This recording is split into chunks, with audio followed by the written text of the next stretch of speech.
here with a different kind of take on a video. I got sidetracked from doing our cute as a button because I got these Annabelle Spenceley um, stamps in. So I pulled out my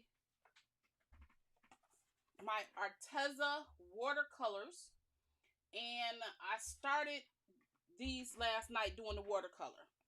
And I want to talk about this. This is just a little chit chat thing going on.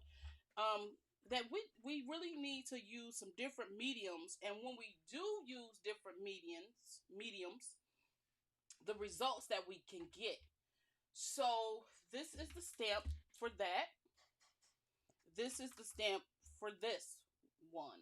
And I've kind of tried to follow them as closely as possible with the colors that I had. And it worked out pretty well, the colors that I used. And I know that many people, when they do watercoloring, then after they do that, they use that as a base layer and then use a colored pencil on the top. And so I wanted to try that. And since I was doing it, I figured, why not bring you along with me so that we can see what it will be like to do some coloring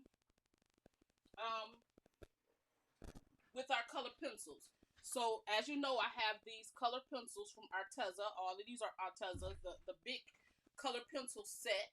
And so I just want to see what it will be like to add color on top of the watercolor. So I'm going to start out with this green, and I'm just going to start out on something simple like his foot. So the color that I used for the green originally was spring green, and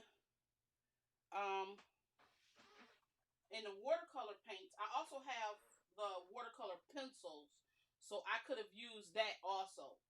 So I just want to test this out, this theory, how we can make things look a little bit different with our watercolors as opposed to our colored pencils, and how to make our designs, step them up a little bit. So I have the spring green pencil also. And so first I want to go on top of here and see if I can smooth out this color with the pencil. And add this on top. Oh yeah, it can. You can smooth it right on out. Making sure my head is not in here because I'm standing up over my desk. But you can smooth this right out with this pencil. So that base layer worked really well. And then once you finish doing that, I'm looking for my gam saw. This is my gam saw right here. And where's that thing? Oh, here it is. I keep everything in cases. This is my blending stumps. So I'm going to grab a blending stump and dip it in the gam saw and see if that can help to smooth out this colored pencil. Definitely.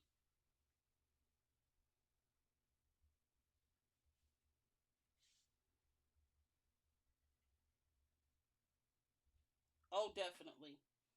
Look at this.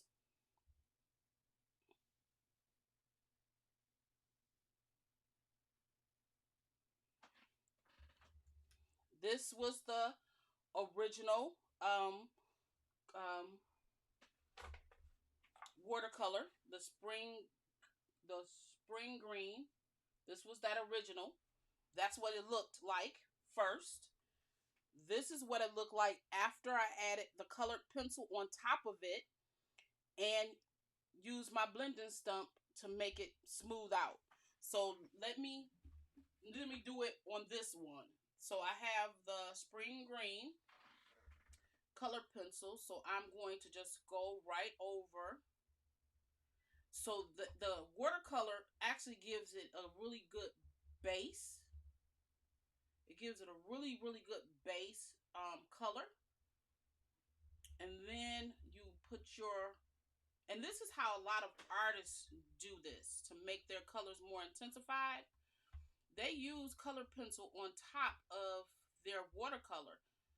I've been watching a lot of YouTube, and I'm getting ready to purchase Skillshare so I can get a little bit better on that, and see more people how they work. So now I'm just dipping this right into the Gamsol, and it is breaking it down for me, smoothing it out.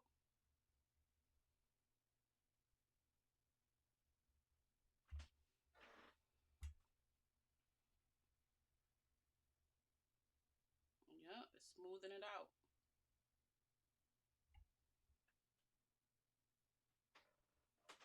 I love that. It smoothed it right on out for me. Did I pick the right one? I didn't. Pick the wrong color.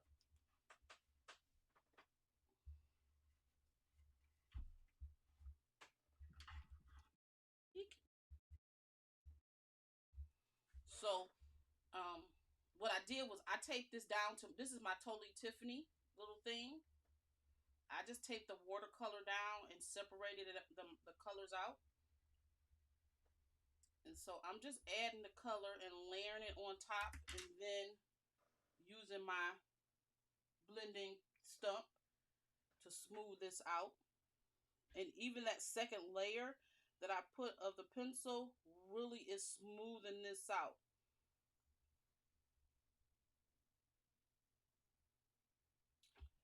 Yeah, it smoothed that out perfectly.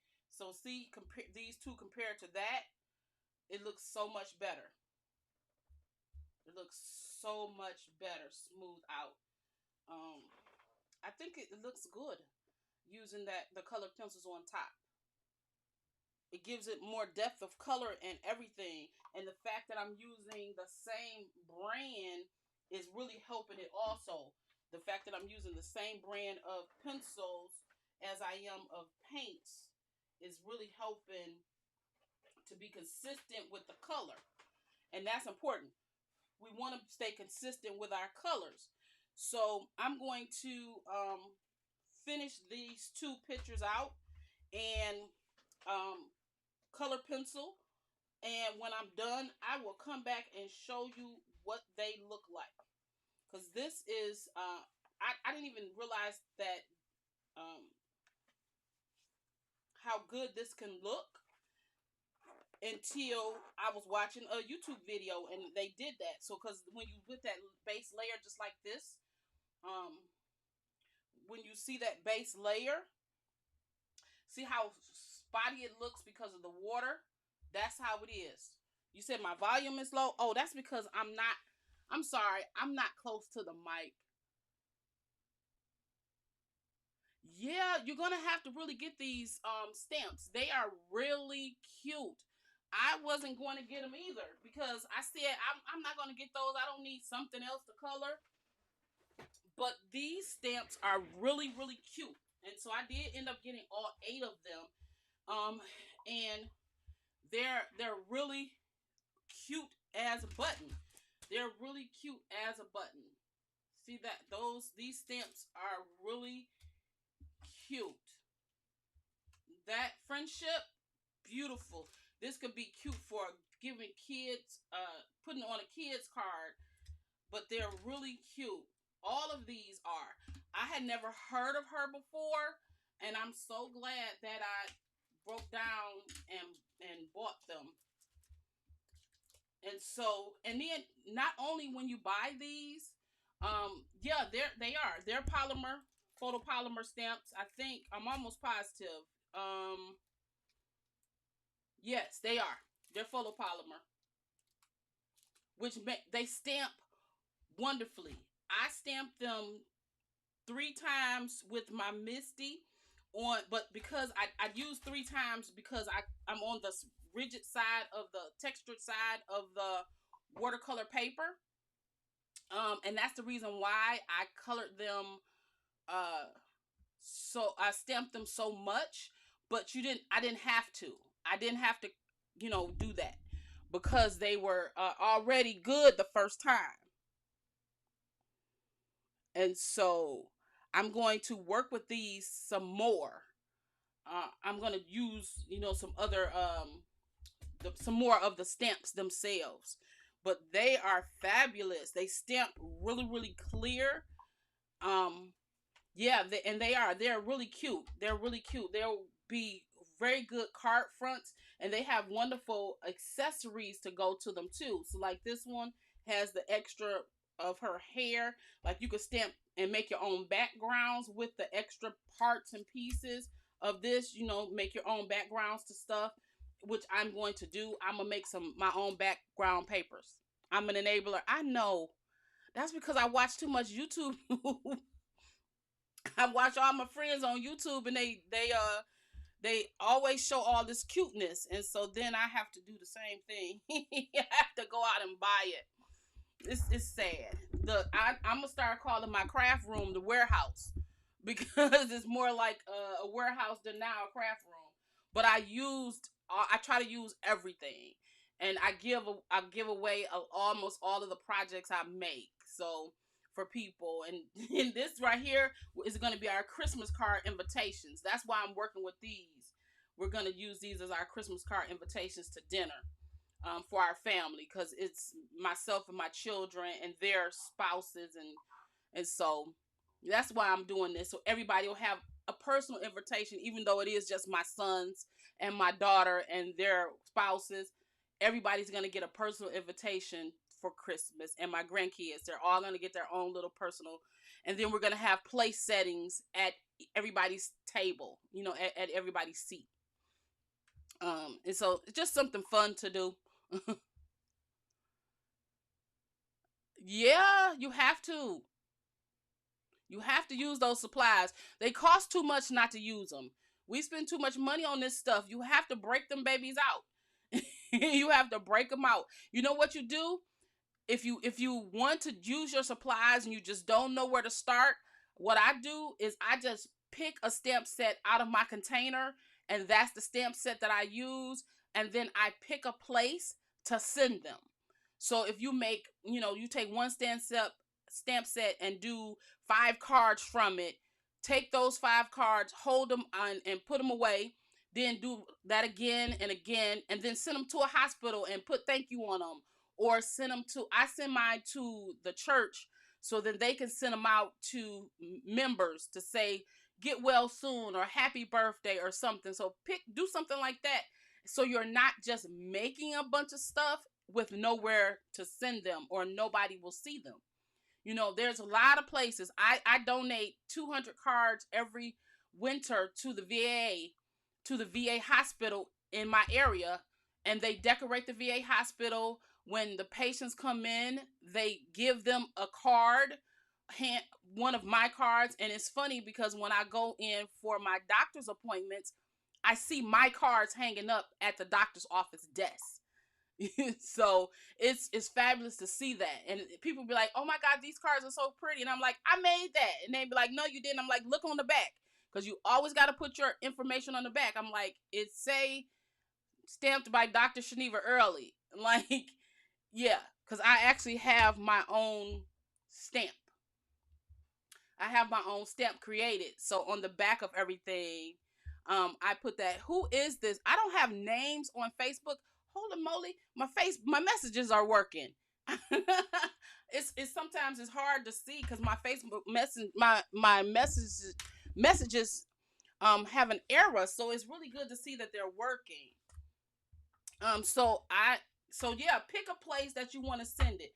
I send some to the children's home. I send them all over nursing homes. You can send them to like pet adoption places. Oh, Dr. E. And yeah, just send them everywhere.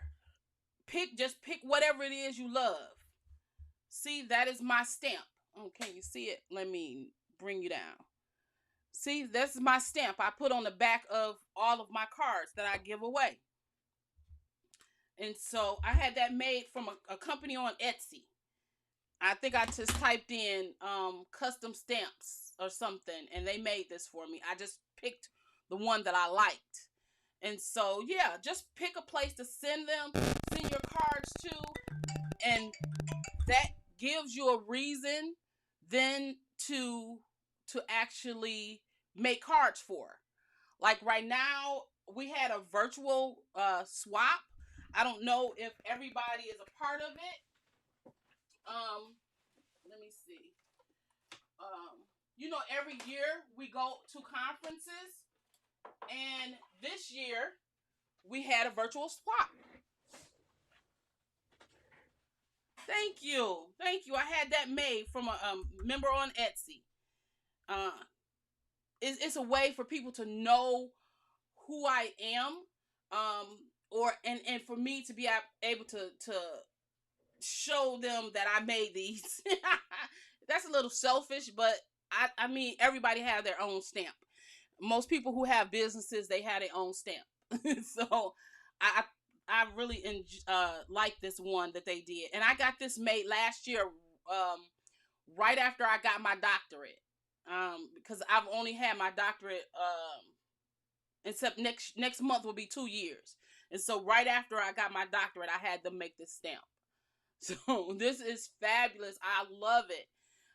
And so yeah, so this is some good ways to try out some different mediums, because we buy the watercolors, we buy the little paints, and then we only try to use just our Copics.